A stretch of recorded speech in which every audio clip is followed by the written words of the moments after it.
there any thought to dialing it back and saying less and just not being in the center of it all? Yeah, man, like I said, we're focused on San Francisco. So, like I said, just focus on San Francisco now. I'm just focused on San Francisco, doing what I can to help this team win. Focus on San Francisco, man, not letting anything on the outside distract us from that. Like I said, man, focus on San Francisco. Yeah, like I said, focus on San Francisco, man. Other than answering every question with focusing on San Francisco, are you doing anything different to prepare maybe than you would have done before? Just preparing for San Francisco, man. That's all I can do. All right, well, after being called out by Coach Jay Gruden for being too critical of his teammates Sunday in a post-game presser, RG3 channeled his best Bill Belichick, as you heard, with the same response. We're focused on San Francisco. However, in a surprise to at least me, Jay Gruden walked back his comments about RG3. It was a mistake on my part, and, after a loss like that, we're very disappointed the way we played, and the question came up about how he played and all that stuff, and I just answered it first thing that came to my mind. And sometimes the first thing that comes to your mind isn't the smartest thing, and it wasn't the right thing to do on my part. Correction should be made in-house with everybody involved. The play speaks for itself. The production of on the field spoke for itself. I didn't have to really elaborate on any individual fundamental things other than the team was not good enough, was not prepared enough, was not coached well good enough to beat the Tampa Bay Buccaneers.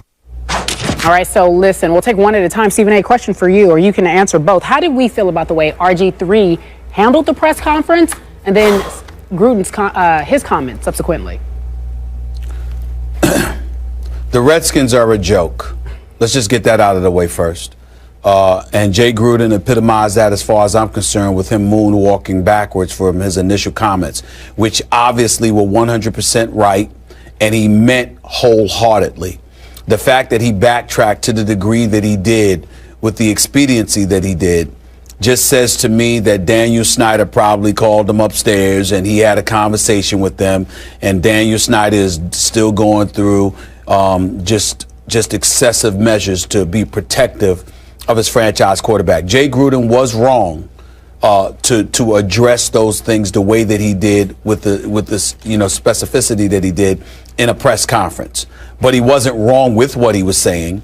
And when you make the decision to do that, you stick with it. This is what I love about the Parcells of the world and the Bill Parcells of the world, even Bill Belichick, who would never do such a thing. But if he did, he certainly wouldn't go back and backtrack like that. It just shows that, the believability factor, authenticity, all of those different things. When it comes to the Redskins, you simply got to take it with a grain of salt. You really can't attach anything of significance to it, because who knows what kind of influence Daniel Snyder is going to have. That's how I view it.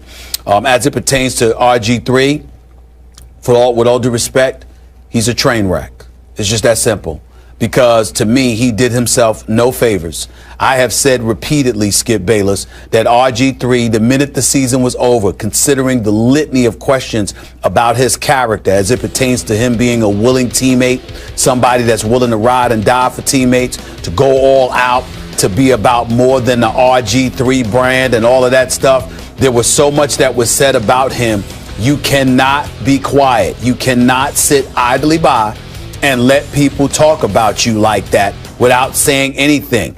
Donovan McNabb should have taught RG3 that, okay? But RG3 didn't want to listen. RG3 thought that going into hiding and not saying anything and being completely under the radar for the off season was going to do the trick. No, the same stuff that was being said about him before was going to be waiting for him this season. And sure enough, look what happens. The second they start losing games, you're hearing about stuff. You're hearing about noise being made in the locker room when RG3 was talking to the media and they had to go to a different location. You're hearing about folks that wanted Colt McCoy to remain the starter and then want RG3 back into the lineup. It's not, you're hearing all of these things. And then he speaks up and he says what he says, invoking the name of Peyton Manning, Aaron Rodgers, and others, to talk about how everybody's got to do their job for the quarterback to look good. And then after that, when you get called to the carpet for it, your response is to imitate Bill Belichick and say we're talking about the 49ers on our mind. Once again, he's dropped the ball when it comes to defending himself, speaking up for himself in an appropriate fashion and addressing the things that need to be addressed with the level of fervor and conviction a grown young man should have. Now we don't know what to think, what to make of it, or whatever the case may be. I'm telling you right now, the way I look at it, as far as I'm concerned, Jay Gruden probably doesn't want RG3 in Washington, and RG3 might be smart enough not to want to be in Washington much longer, because it doesn't appear as if his teammates, the coach, or the fan base particularly is excited about him being in the Washington Redskins uniform any longer. You initially called the Redskins a joke. Jokes are funny to me. Some teams become jokes and they're almost funny to watch. There's nothing funny about this to me whatsoever. This is a flat-out disaster. I hate to go to train wreck because I don't want to call it an actual disaster, but it's just a sports disaster. I'm going to take them one at a time in reverse. Let's go to, what did I tell you yesterday after we talked about Jay Gruden's comments? I said either Jay Gruden asked for and received permission from this owner who has overprotected this quarterback, or Jay Gruden flat out defied the owner when he took a stand against the franchise quarterback going back 2 days ago. Well, which is it? I'm not sure, but either he got called on the carpet for his remarks, which would be a really bad sign, or maybe out of the goodness of Jay's heart, he thought, well, I made my statement. Now I need to back off and play good cop to the bad cop that I was the day before. I have an idea, you're right about this, that the owner said that will not be tolerated within the confines of these doors of the Washington Redskins. Now, to RG3, and again, I have defended him and defended him and defended him because I really believe in this kid and believed in him before the draft, and I still believe he could be a very good player. But he's got big issues because yesterday was another bad sign. In fact, I thought yesterday was a worse sign than his post-game remarks in which he blamed himself, then blamed effectively all of his teammates.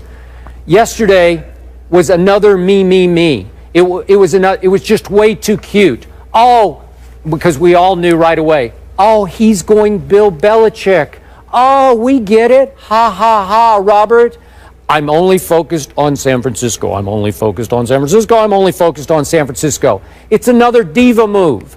It's not what I wanted to hear. If he's going to go ahead and speak to the media on schedule, I wanted to hear, thank you very much, Coach, for calling me out because I deserved it. Everything I wanted to hear this from RG3. Everything Coach Gruden said about me was accurate. I blew my drops. My 3 steps were 5 steps. I stepped up too often, stepped right into pressure. He was exactly right, and I've got to clean these things up. Did you hear any of that? Obviously, you did not. It's a bad sign. He's saying it all with a hint of a grin, like, so this is how I got to act to you media people.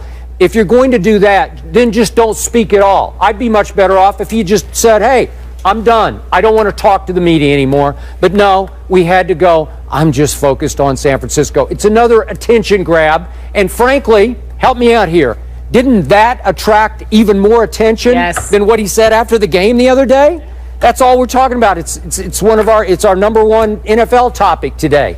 Just stop it, Robert. You have lost all perspective on who you are. Skip, one of the things that you didn't mention is that it not only came across in every way that you just described it, it also came across as if he picked up the phone or went and saw the owner, Daniel Snyder, and said, look at what's being done to me. Now, I'm in no way saying that happened because I have no knowledge of it. I'll leave that to the great reporters covering the Washington Redskins, both on television and on radio and in newspaper. What I am saying is that it looked as if he said, you know what, he just hunkered down, and it's like it's me against them, meaning me against the coach, me against the people in the locker room, me against the media, whatever the case may be. So let me go to the big boss to reel this in for me. That's how it looked.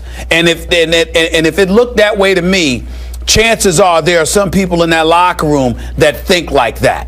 And if they think like that, you know how it is. They're going to huddle amongst themselves. They're going to talk behind his back, and they're going to view him, again, as to use your words, as a prima donna. Yep. And as a result of that, they're not going to want to deal with this guy. He's not somebody that they're going to want to go out there and fight with or for. And that's just the situation. And again, remember, I haven't spoken to Deshaun Jackson, but I've known Deshaun Jackson for a long time.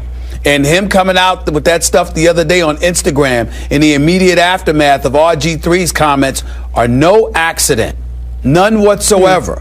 And so for me, it's just a bad situation made considerably worse and unnecessarily so by a guy named Robert Griffin III, who could have alleviated all of this stuff if he would have been a man enough to come out and speak up for himself. Yep. Once the season was over, instead of running and hiding and thinking that being inaccessible was going to somehow quell and diminish the momentum swelling against them. That's the problem.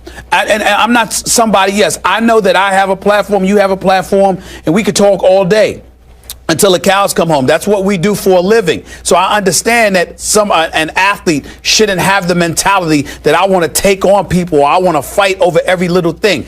I totally respect that. But that's as it pertains to the game. When it comes to your character and what people are saying about you as a man, and you go silent and go into hiding and leave Daniel Snyder and others to speak up for you, if anything, you should be moving everybody aside and saying, okay, now we're talking about something I am an expert on, which is me, my character, what I stand for, who I am. And he has not done that. And that is one of the reasons why he's going to have a hard time resurrecting his name, his brand, his reputation, etc., because you do not get away with hiding when somebody is attacking your character. It doesn't work.